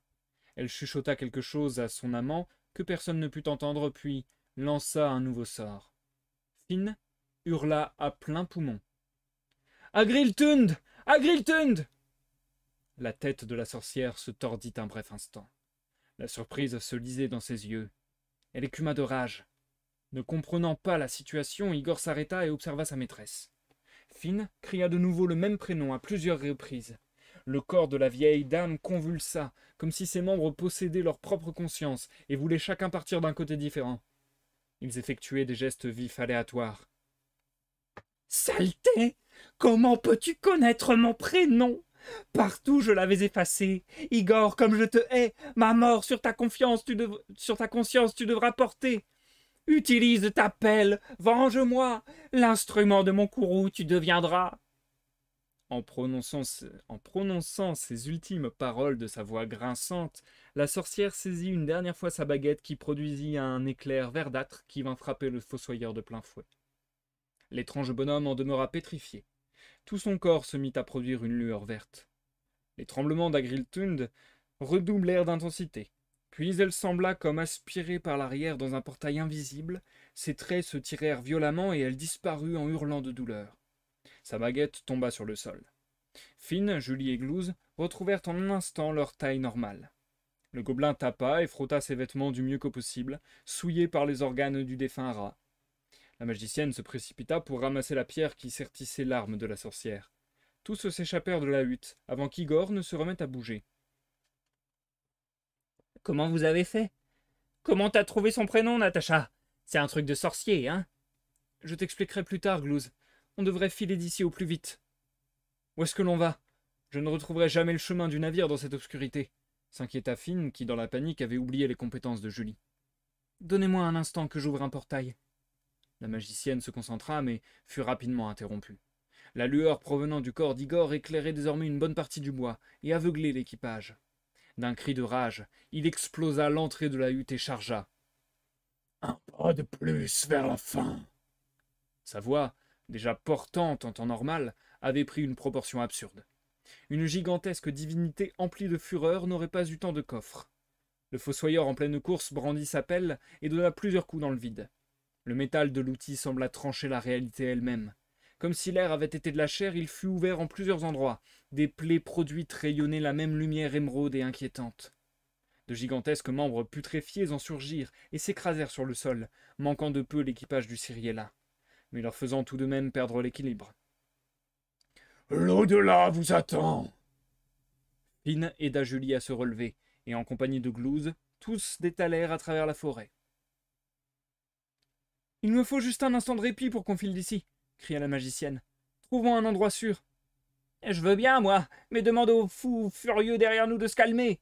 Je crois que je préférerais largement quand il était débile, » répondit le gobelin. Igor les poursuivait à une allure folle. Chacun de ses pas semblait faire trembler l'ensemble des arbres. Le géant bossu lança sa pelle qui virevolta dans les airs et se planta violemment dans un arbre à côté de Finn. Une nouvelle plaie magique s'ouvrit. Un pied ignoble et crasseux en sortit et s'abattit sur le bras de Julie. Un inquiétant son de brisure se fit entendre après l'impact. La femme grimaça de douleur. La course folle reprit son cours, jusqu'à ce que la forêt fût quittée et l'immense cimetière atteint. Le ciel produisait un éclairage tamisé et peu rassurant, mais il permit au groupe d'y voir un peu plus clair. Dans la précipitation, Glouze repéra l'entrée d'une crypte, sûrement trop petite pour qu'Igor puisse y pénétrer. « Là, vite, ce gros balourd est presque sur nous !»« Je ne vais pas vous maudire, je vais vous oxyre !» L'équipage du Cyriella eut juste le temps de refermer la lourde porte de pierre sur lui-même, entendant une nouvelle fois la rage d'Igor s'exprimer avant que le silence ne se fasse. Mes respects aux défunts. Tout saleté. Julie fit un effort pour produire une flamèche qui éclaira l'endroit et tira la manche de sa robe pour examiner son bras meurtri. Une bonne partie de celui-ci avait commencé à virer au bleu, et il fut impossible pour Finn de le toucher sans créer une vive douleur à la magicienne. « Est-ce que tu peux te soigner ?»« J'ai tout le nécessaire sur le navire. J'aurais dû être plus prévoyante. Il faut simplement que je nous y emmène, et je peux toujours créer un portail. Mais j'ai besoin de me concentrer juste un instant. » La porte de la crypte trembla. De violents coups lui étaient portés depuis l'extérieur. Un escalier de pierre froide descendant dans les profondeurs constituait la seule autre sortie. « Allons de ce côté, et dès que nous serons au calme, nous filerons d'ici. »« Finn, j'en ai marre de tous ces édifices sinistres qui s'enfoncent dans le sol. Je te jure qu'une fois de retour au navire, je passe mes nuits et mes jours à trouver un sort assez puissant pour faire exploser cette île de malheur en entier. » Le groupe se mit à descendre. La température chuta brusquement. Un bruit de gouttes irrégulier se faisait entendre, amplifié par l'acoustique particulière de la salle trouvée au bas des escaliers. La lumière produite par la flamèche de la magicienne ne suffisait plus à éclairer la totalité de la nouvelle pièce. La femme ferma les yeux et tenta de reprendre son souffle. Puis elle s'avança de quelques pas. « C'est parti. On rentre. » Un beuglement brisa le silence, semblable quelque part au chant d'une baleine, mais bien plus sinistre et plus grave. Julie s'interrompit encore une fois et entreprit de créer une flamme plus conséquente pour analyser les alentours. Un cri strident explosa dans les oreilles du groupe, provoquant une douleur insoutenable. La magicienne voulut se tourner en direction du hurlement, mais tout son corps refusait de lui obéir. Elle ne parvint pas à parler non plus. Gluz et Finn subissaient le même état. Des palans se firent entendre. Une peau nue sur un sol humide produisit un bruit étouffé, amplifiant l'horreur que ressentait le groupe. Le capitaine du Cyriella aperçut une silhouette et voulut avertir son ami, en vain. Un corps si maigre dont les os en étaient rendus visibles s'avançait vers Julie. Un masque peint d'un terrifiant sourire recouvrait son visage. La chose se mit à grimper sur le dos de la femme, lentement. Finn sentit ses doigts revenir sous son contrôle. L'éclairage vacilla en même temps que les forces de la magicienne. L'homme dut produire un douloureux effort pour saisir son épée et tendre son bras. Un instant plus tard, la tête de la créature roula sur le sol et Julie tomba à genoux. « Julie, ça va ?»« Pas vraiment, non. » Elle vomit sur le sol. « C'est comme si ça avait aspiré une partie de mes forces. Je crois que je vais m'évanouir. » Finn, d'abord aux côtés de son ami, perçut de nouveau quelque chose et en eut le sang glacé. De nouveau des bruits de pas, lents, légers, mais bien présents. Passant le bras de la magicienne sur son épaule, il l'aida à se relever. Les escaliers furent rapidement remontés. La porte de la crypte ne tremblait plus. Conscient du piège dans lequel le groupe s'était précipité, Igor s'était peut-être éloigné. Seul le croassement de quelques oiseaux survint à la sortie de l'édifice. « Il faut qu'on avance, tant que nous sommes tranquilles. Peu importe la direction, tant que l'on arrive près de la mer. Je n'aurai pas la force pour survivre à une nouvelle attaque. Plus on se rapproche du Cyriella, plus il me sera facile de nous y transporter. » Julie parlait d'une voix faible, ce qui inquiéta sérieusement Finn. Mais ces paroles firent sens, et tous reprirent la marche lentement. Si l'île demeurait sinistre et peu accueillante le jour, la sensation ressentie par quiconque la parcourait la nuit était presque indescriptible. Gluz gardait son tromblon à la main, prêt à faire feu au moindre moment. Une heure de douloureuse progression offrit une odeur salée qui remotiva brièvement la troupe. N'ayant pas recroisé le lac jaune ou la maison d'Igor, il était très peu probable que celle-ci ait retrouvé exactement la bonne route, mais la mer n'était plus très loin. Le son des vagues se brisant sur les falaises confirma l'information. Parvenant au sommet de l'une d'elles, Finn voulut marquer une pause. « Prends un instant, Julie. Il faut que je regarde ton dos. » Le vêtement de la femme avait été troué en de multiples endroits. Sa peau était marquée d'une inquiétante façon, comme si de nombreuses sangsues porteuses de maladies infectieuses l'avaient ponctionnée. « Comment tu te sens ?»« Ça va. » L'homme ne pouvait pas lui en vouloir de ce mensonge. « Il y a un chemin juste là. Ça descend vers une espèce de cavité, on y sera à l'abri le temps de souffler. » Et surtout, ça nous permettra de rester cachés. À la condition, bien entendu, que ce ne soit pas l'habitation d'une nouvelle aberration. Allons-y, je passe en premier pour vérifier. Et s'il y a quelque chose, je tire partout, assura Glouze. Oh non, les gars, derrière vous, chuchota Julie. À moins d'une centaine de mètres se tenait Igor, qui venait de retrouver ses proies. Il avança vers elle, déterminé. Bordel, il est temps que ça cesse. Je m'en vais lui apprendre les bonnes manières à ce grand nigo. Glouze, non! Le gobelin filait déjà vers le fossoyeur. Finn voulut l'accompagner, mais il ne voulait pas non plus laisser Julie seule derrière eux, quand bien même il ne serait pas très loin. Le regard de la magicienne devenait hagard, et ses paupières se fermaient légèrement. Tu pourriras dans la tombe. Mouais. Glouze, au bout de sa patience, portait son arme sur son épaule de la même façon que son adversaire. Tous deux s'avançaient l'un vers l'autre. Le petit être vert s'arrêta juste devant Igor qui le jugea. Le gobelin n'allait sûrement pas bouger. Celui-ci renifla d'un coup sec. Va falloir manier ta pelle comme un vrai pro, mon pote. Autrement, tu ne passeras pas. Le fossoyeur rugit et abattit son arme-outil en direction de la créature qui lui manquait de respect. Glouze roula sur le côté. Une déchirure émeraude balafra l'espace que le métal de la pelle avait traversé. Un bras pustulant en surgit et tenta d'attraper le gobelin. Une détonation du tromblon magique le fit exploser. Profitant de sa petite taille, l'être vert courait autour du géant bossu, multipliant les provocations et tirant dès qu'il en avait l'occasion. Les munitions magiques du fusil modifié par lui et Julie brûlaient des parties des vêtements d'Igor, mais ne semblaient pas le blesser suffisamment pour l'arrêter. Le gardien du cimetière flottant demeurait tout de même étourdi par les projectiles et dut reculer de plusieurs pas à chaque assaut. Saisissant l'opportunité d'un tel gain de temps, Glouze bondit depuis une petite pierre tombale pour atterrir sur la tête de son adversaire. Il tapa violemment le crâne qui lui servait alors de monture. Bien qu'il ne fût pas certain de ce qui se briserait en premier entre la crosse de son arme et la tête du géant, il redoubla d'efforts pour gagner le combat.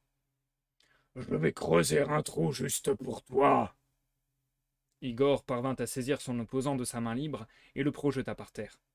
Retombant sur ses pieds, il perdit son tricorne, mais pas son équilibre. De nouveau, un véritable balai d'esquives, d'explosions et de membres putrides magiquement invoqués prit place sur la côte de l'île horrifique.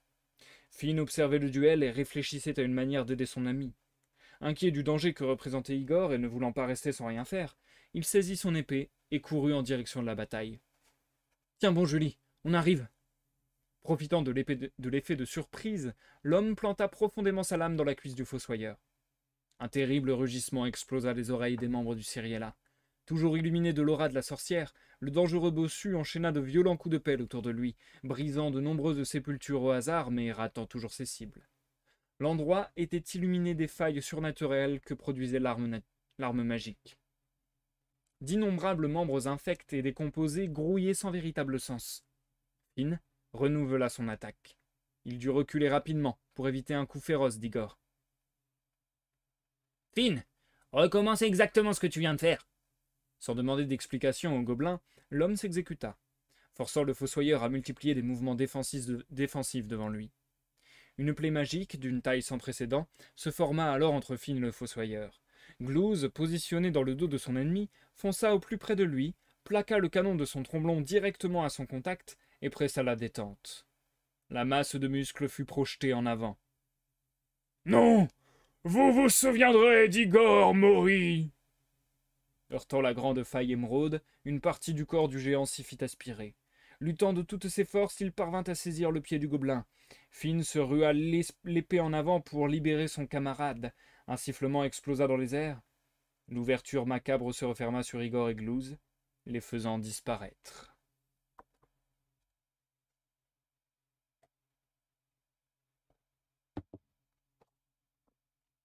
La mer venait s'abattre continuellement sur la falaise. Une petite cavité dans la roche offrait un abri peu efficace, mais l'urgence de la situation l'avait rendu tout à fait convenable. Alors que les rayons du soleil se levaient, Julie ouvrait les yeux. La totalité de son corps était endolorie. Un mal de tête conséquent l'empêcha tout de suite de se remémorer correctement la nuit qui venait de passer. Elle se rappela au moins de Finn qui la porta jusque dans ce trou. Il ne l'avait pas quitté un instant depuis. Allongée, la tête posée sur ses genoux, la magicienne leva le regard pour l'apercevoir. L'homme affichait une mine affreuse, de lourds cernes entouraient ses yeux. Il prit en premier la parole quand il la vit réveillée. Comment tu te sens? J'ai mal partout. J'ai du mal à savoir où je suis, mais je crois que ça me revient petit à petit. Julie détecta autre chose que de la fatigue sur le visage de Finn. Il était véritablement accablé. La scène de bataille entre Igor et Glouze revint à la mémoire de la fille de l'ancien capitaine du Cyriella. Elle se souvint de la façon dont elle s'était conclue. On va le retrouver, tu sais. J'ai la gemme qui a créé cette magie, et je n'aurai de cesse de chercher un moyen d'ouvrir une de ces failles. On ira chercher Glouze ensemble. Aucune réponse. Finn, donne-moi un moment. Je pense que je suis en état de nous ramener sur le navire. Il faut que tu te reposes aussi. On réfléchira à tout ça lorsque tu auras dormi. La tribu de Talinsei, Éonor, Zach, Joseph, Ciri, et maintenant Glouze. Et c'est sans compter sur toutes les personnes qui ont disparu sans même que l'on ne les connaisse. Tu te fais du mal encore une fois. Glouze est en vie, j'en suis certaine. Qu'est-ce que tu ressens aujourd'hui, lorsque tu penses à Joseph? Julie marqua un temps de pause, avant de répondre d'une voix triste mais confiante. C'est souvent douloureux, et ça le sera toujours. Mais j'ai tant de souvenirs de lui qu'il m'arrive de plus en plus d'être simplement heureuse d'avoir grandi et vécu avec lui. Mon père était loin de s'estimer à sa juste valeur. Peu importe combien la cruauté danse et commet ses méfaits autour de moi, je ne cesse de voir tout ce qui fait que je suis joyeuse d'être en vie. Cette force me vient de lui. C'était exactement sa façon de faire, même s'il ne s'en rendait pas bien compte. Finn baissa le regard un instant.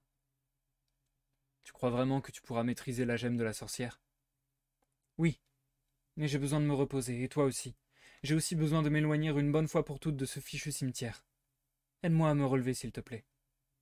De la même façon qu'il avait aidé la magicienne à se mouvoir durant la nuit, Finn passa son bras par-dessus son épaule pour qu'elle puisse se tenir debout sans effort. Rentrons maintenant. Après quelques minutes de concentration, un portail magique s'ouvrit, surplombant la mer. Finn et Julie y plongèrent. Quelques jours s'écoulèrent avant que tout le monde ne retrouve un état physique et mental convenable. Soigner les étranges succions que le dos de la magicienne avait subies furent la tâche la plus ardue à accomplir. Plusieurs sortes de soins durent être employés, en plus d'une médecine plus traditionnelle, pour que les marques et la douleur disparaissent. Des recherches furent rapidement commencées sur toutes les formes de nécromancie qu'il était possible de trouver dans les livres de la bibliothèque du navire. L'espoir de ramener le gobelin demeurait vif. De nombreux ouvrages traitaient la question d'ouverture de passage vers le monde des morts, et de la façon d'invoquer des êtres jusqu'alors trépassés. Cependant, rien de concret ne fut trouvé. La pierre n'avait pas encore rejoint le fermoir de la déesse, mais demeurait indomptable. Julie insista sur le fait que cela allait prendre du temps, et qu'il n'avait de toute façon pas grand-chose d'autre à faire pour le moment. Là était une interrogation qui revenait souvent. Où est-ce qu'on va se rendre après ça? Je ne sais même pas quel endroit pourrait renfermer plus d'informations que le Cyriella. Et on n'a absolument aucune autre piste pour poursuivre la quête du fermoir. On peut essayer de retrouver Zalan à l'aide de son réseau. Il pourra peut-être nous en apprendre plus, suggéra Julie qui ne quittait pas des yeux l'ouvrage posé devant elle. Finn continua d'examiner les rayonnages de livres dans l'attente d'en trouver un pouvant apporter davantage d'informations sur la situation de Glouze. Encore faut-il réussir à le trouver lui aussi. Je me demande aussi combien de temps va mettre le cercle pour nous mettre la main dessus. La relique continue de briller en ta direction. La vitesse incomparable du Cyriella nous maintient en sûreté tant que nous bougeons, mais nous devrons tôt ou tard accoster quelque part. Si le risque est trop grand, je resterai sur le navire pendant que toi et Tic iriez chercher des provisions, expliqua Julie. J'y pense aussi depuis un moment. Ce qui m'effraie le plus, c'est d'être coincé à tout jamais sur ce navire. Je m'y sens bien, ce n'est pas le problème. J'espérais simplement qu'on puisse un jour s'installer quelque part, près de la mer. Je pensais que ce petit trou dans la falaise t'aurait suffi, plaisanta Finn. Idiot. Le temps continua à passer sans que la situation de l'équipage ne change. Le plan de Julie fut exécuté lorsque des navires affichant les couleurs du cercle de fer fut aperçu non loin du village de pêcheurs où le Cyriella se ravitaillait. L'endroit avait un petit charme rappelant à Finn l'île où tout avait commencé. Il n'arrivait plus à se rappeler précisément le nom de l'auberge qui y était construite. La bouche du Léviathan, le ventre du Kraken, il lui semblait être proche de la réponse à chaque fois qu'il y pensait. Quoi qu'il en soit, l'auberge Le Refuge, bien que plus classique en tout point, lui offrait un moment calme et chaleureux à chaque fois que l'homme se rendait au village. Tic et lui prenaient une boisson et discutaient longuement de choses et d'autres. Ces instants suspendus loin du sérieux et des conséquences dramatiques des mois passés, furent précieux pour le moral des deux amis. Finn, Calmar, Tic et Julie partageaient leur repas le soir dans une humeur relativement correcte. Le capitaine finit un jour par poser la question que tout le monde avait tâché d'éviter jusqu'alors. On n'avance plus du tout, peu importe le domaine auquel on pense. Qu'est-ce qu'on fait? Je veux dire, qu'est-ce qu'on fait à plus long terme? Je ne sais plus, concéda Julie. Je crois qu'on est perdu.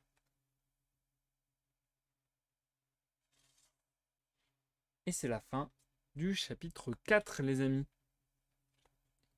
La fin du chapitre, le cimetière flottant.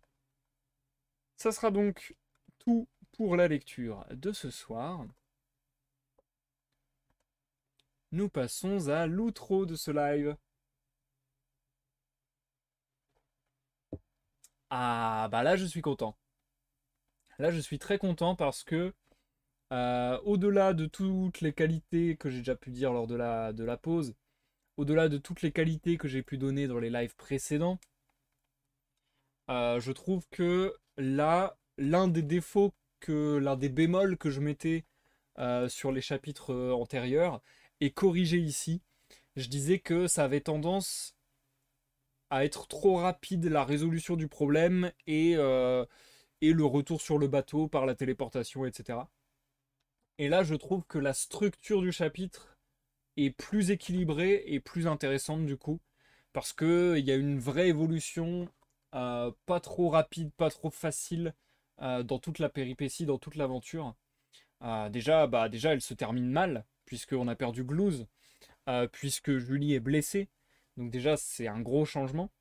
Et surtout, il y a eu plusieurs étapes, il y a eu plusieurs retournements, il y a eu plusieurs... voilà, la situation n'était pas... Voici le problème, hop, on l'a résolu d'un coup. Il y a d'abord eu le problème de la sorcière qui a été résolu assez rapidement quand même, mais le problème de la sorcière qui a été résolu. Ensuite, il y avait quand même Igor à gérer. Ensuite, il y avait quand même d'autres ennemis sur cette île, notamment le truc qui ressemble à un détraqueur qui te suce la force là. Donc voilà, donc je trouvais qu'en termes de structure, c'était beaucoup plus équilibré que les chapitres précédents. Et du coup, je trouve que c'est mieux réussi. Je trouve que c'est mieux réussi. Plusieurs péripéties, ouais, c'est ça. C'est ça, En fait, sur les chapitres précédents, j'avais l'impression qu'il y avait une longue mise en place de la situation. Le problème arrive, et au bout de 2 pages, le problème est réglé. Là, je trouve que le problème prend plus de temps à être réglé, parce qu'il y a aussi la course-poursuite avec Igor et ainsi de suite. Donc voilà, ça s'étape un peu plus sur le temps, ça prend un peu plus son temps. Et je trouve ça plus agréable, mieux équilibré, mieux structuré. Donc voilà, ça je suis trop content. J'ai bien kiffé ça dans ce chapitre. Après, on a toujours cette ambiance entre l'horreur et l'horreur cartoon. J'exagère parce que ça va pas à ce point-là non plus, mais il y a quand même ce côté horreur cool, notamment avec la sorcière. Alors elle avait un nom à coucher dehors. Donc ça c'est un truc, voilà, c'est un poncif, c'est un truc très très classique pour le coup. Agriltund, c'est un truc très très classique, le coup de la sorcière dont il faut pas dire le nom et de dire le nom ça la détruit et ainsi de suite. Euh, je sais pas si c'est moi, je sais pas si c'est volontaire de la part de Julien, de la part de l'auteur, mais j'ai l'impression que c'est aussi le chapitre des références. Et je suis mitigé là-dessus. Parce que faire des références une fois de temps en temps, je trouve ça sympathique, je trouve ça marrant. Avec l'ambiance fantasy et justement un peu humoristique de certains passages, je trouve que ça passe. Mais je trouve que faire trop de références, c'est pas non plus une chose forcément, comment dire. En fait, la référence, comme n'importe quoi en fait, ça peut être bien, ça peut ne pas être bien. Et quand il y en a beaucoup, bah du coup je trouve qu'il y en a peut-être certaines qui paraissent un peu plus gratuites. Donc je sais pas si j'apprécie d'avoir vu autant de références. D'un côté il y a le côté «Ah c'est marrant, ça me fait penser à ça». Et d'un autre côté je suis en mode «Ouais mais là tu fais que me parler d'autres histoires, moi je veux connaître ton histoire» entre guillemets. Je sais pas, bon j'exagère en disant ça mais... Ouais je pense qu'on apprécie plus quand c'est rare en effet Charline, je pense. Parce que là, bon, il y a des références que j'ai vues qui sont pas textuelles, donc celles-là, elles sont pas gênantes. par exemple, la sorcière, dans son comportement et dans sa manière de s'exprimer, et dans le fait qu'elle fasse des rimes un peu et qu'elle utilise des tournures de phrases spéciales et tout, je suis sûr, sachant que l'auteur est un grand fan de Banjo et Kazooie, je suis sûr qu'il s'est inspiré de Gruntilda, je crois que c'était ça le nom de la sorcière dans Banjo Kazooie. Donc je suis sûr qu'il s'est inspiré des sorcières de Banjo Kazooie et ce genre de jeu. Donc ça, cette référence me dérange pas, elle est amusante et tout, et faut avoir la référence pour la voir et comprendre que ça a été son inspiration et ainsi de suite. Par contre, les références directes, je trouve que, bah par exemple, le détraqueur, enfin, c'est pas écrit que c'est un détraqueur, machin, bon voilà. Moi, ça me faisait penser à un détraqueur, donc ça peut être aussi autre chose, mais justement, c'est peut-être parce qu'il y a eu trop de références textuelles que j'ai pensé au détraqueur aussi. Parce que textuellement, il y avait une référence donc au Seigneur des Anneaux, avec il y avait une référence au Seigneur des Anneaux avec Glouze qui dit vous ne passerez pas ou je sais pas quoi, un truc comme ça. Autrement tu ne passeras pas. Ouais, je sais pas. En fait, je sais pas si c'est moi qui me suis matrixé parce que il dit pas vous ne passerez pas et tout, mais je trouve que ça fait vraiment la scène du Seigneur des Anneaux. Enfin, je sais pas. En fait, je sais pas si c'est moi qui déconne. C'est peut-être moi qui suis trop tatillon, mais je sais pas. J'ai eu l'impression d'avoir trop de références dans l'ensemble de ce chapitre. Il y a eu ça, il y a eu aussi plutôt la référence avec Glouze qui demande au Fossoyeur ah, et c'est une bonne situation ça, Fossoyeur? Qui fait penser à Astérix, Obélix, Mission Cléopâtre. Avec c'est une bonne situation, ça, Scribe. Donc, je sais pas. Je trouve ça drôle et en même temps, je trouve ça hyper anachronique, entre guillemets. Je trouve que ça n'a rien à foutre dans cet univers-là, quelque part, donc c'est bizarre. Donc voilà, je suis toujours mitigé sur ce genre de choses, mais. Donc, euh, donc bon, ça peut être vu comme des clins d'œil sympas, rigolos, des hommages, ou voilà. À mon goût, je trouve que ce soit textuellement dans le texte ou dans les situations, je trouve qu'il y a peut-être un chouïa trop de références. Après, c'est peut-être moi qui vois ces références et que Julien les a pas forcément eues. Ou peut-être que son but c'était d'en faire un hommage, ou que clairement c'est ses inspirations et que c'est euh, affiché et assumé. J'avoue que je sais pas trop là-dessus. Mais ouais, je trouvais qu'il y avait un peu trop d'inspiration, peut-être d'autres choses, je sais pas. Je sais pas, je fais ce retour-là, mais vraiment je suis mitigé, je sais pas dire. Parce qu'à la fois j'ai apprécié le chapitre, c'est juste une remarque que je me suis fait qu'il y en avait vraiment beaucoup, quoi. Je saurais pas dire si ça me déplaît foncièrement ou si ça me dérange pas, mais en tout cas, une chose est sûre, je trouve pas que ça ajoute, en fait. C'est ça le truc. C'est ça le truc. Je trouve pas que ça ajoute. Donc, si ça ajoute pas, est-ce que ça vaut vraiment le coup de le mettre? C'est un peu comme ça que je réfléchis. Moi, je sais que je suis assez. Mon goût en littérature, c'est assez l'essentiel. J'aime bien que le texte aille à l'essentiel et qu'on nous donne que ce qui est important, entre guillemets. Donc ouais, j'aime bien l'efficacité, la concision. Et là, je trouve que c'est peut-être faire un peu des détours que de faire autant de références et tout, mais je sais pas. Bref, c'est des réflexions où moi-même je sais pas quoi en tirer au final et je sais pas vraiment quel est mon avis là-dessus, mais c'est un truc que j'ai remarqué dans la lecture. Sinon, j'ai beaucoup apprécié, encore une fois, je me répète, le fait surtout que la structure soit ce qu'elle est, le fait que la fin du chapitre est vraiment très cool pour le coup, parce que là, on voit de plus en plus Julie et Finn se décomposer. Donc ça, j'aime beaucoup, beaucoup. Le fait que Finn soit un peu au bout du rouleau à se dire mais c'est tout de ma faute et tout ce message et tous ces dialogues qu'ils ont eu à plusieurs reprises sur la mort, sur le fait de perdre des êtres chers et ainsi de suite. Je trouve ça vachement intéressant, ça ajoute une note beaucoup plus grave et à la fois beaucoup plus humaine. Ouais, ça j'aime bien, ça je trouve ça hyper intéressant. Et puis, euh, et puis du coup j'ai hâte de voir la suite. Est-ce qu'on va récupérer Ciri Glouze? Est-ce que Finn va perdre Ciri et Glouze, j'ai dit? Je sais plus. Bref, Ciri et Glouze. Est-ce que Finn va aller jusqu'à perdre Julie et qu'il va se retrouver esselé comme ça? Je sais pas comment ça va se poursuivre, mais j'ai hâte de voir. Et puis, ouais, j'ai assez bien apprécié ce chapitre. Petit bémol, encore une fois, est-ce que c'est moi qui chipote? Est-ce que je suis dans un mauvais soir? Bon, déjà, il y a toujours énormément de coquilles et de fautes d'orthographe. Mais bon, je le répète à chaque fois, donc je vais pas m'apesantir là-dessus, je trouve ça dommage. Mais là, vraiment, je trouve qu'il y en a un peu plus même. De plus en plus, je trouve ça dommage. Euh, mais sinon, surtout, un truc dont je me suis rendu compte, un truc où je me suis fait la réflexion sur ce chapitre, c'est peut-être les dialogues étaient un peu moins réussis. Je trouve il y a peut-être eu plus de dialogues que d'habitude, notamment plus de phrases de Finn et de Julie, mais surtout de Finn.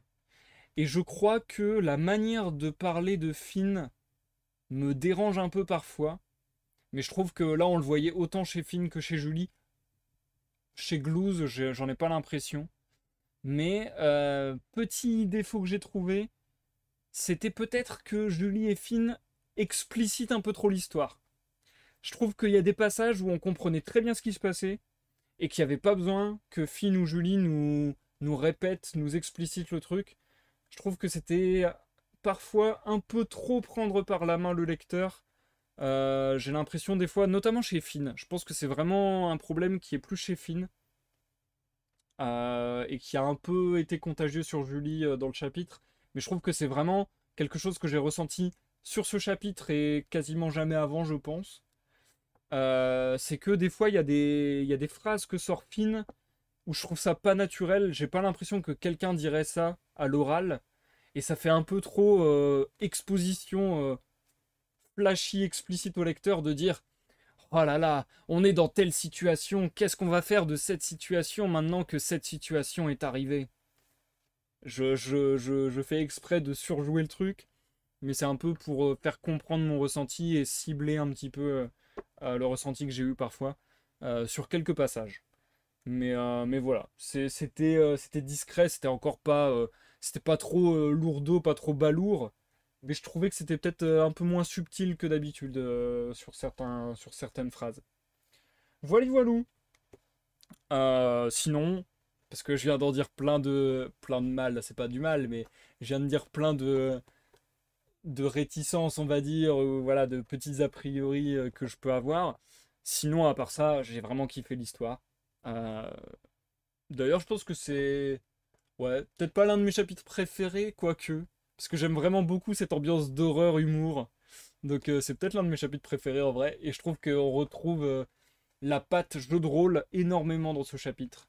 Et ouais, moi c'est un truc qui m'amuse beaucoup et que j'apprécie beaucoup. Bref, je pense avoir dit tout ce que j'avais en tête. On- Je pensais à une dernière chose.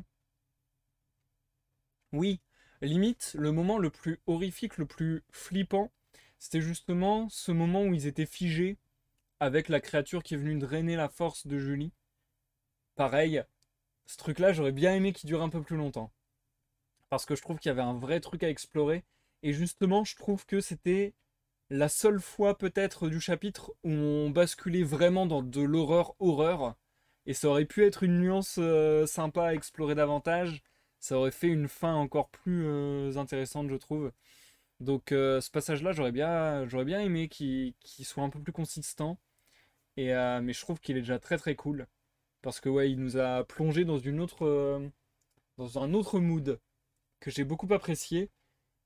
Et je pense que l'auteur ne m'en voudra pas de dire ça, mais je pense qu'il s'est inspiré d'un épisode de sa vie pour le coup. En tout cas, c'est ce que j'ai ressenti. Après, c'est peut-être pas du tout le cas, mais je pense pas qu'il m'en voudra de dire ça. Mais il se trouve qu'un jour, j'ai reçu un SMS en pleine nuit de Julien, et qu'en fait, il était un peu choqué, on va dire. Et en fait, il m'a un peu expliqué ce qui lui était arrivé, etc., etc. Et moi, je connaissais ce qu'il avait expliqué, j'en avais entendu parler, et du coup, je savais, entre guillemets, l'explication de ce truc-là.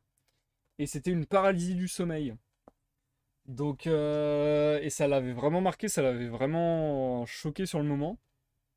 Et j'ai l'impression que dans ce côté, il y a un monstre qui t'arrive dessus, qui te monte sur le dos, qui te susurre des trucs à l'oreille, que tu peux pas bouger, que tu peux rien faire, et qui te prend ton énergie, ainsi de suite. J'ai l'impression que c'est pas mal inspiré du genre d'hallucinations auditives, visuelles, etc. que peuvent avoir les gens en ayant une paralysie du sommeil. Donc voilà. J'ai l'impression que ça vient de là, et c'est pour ça que je trouve ça réussi aussi, et que ça arrive à nous mettre dans ce mood d'horreur-horreur, parce qu'on sent que les mots sont bien choisis et que la situation est bien décrite comme quelque chose qui est vraiment arrivé à l'auteur et qui l'a vraiment fait flipper, quoi. Donc j'aime bien. J'aime bien.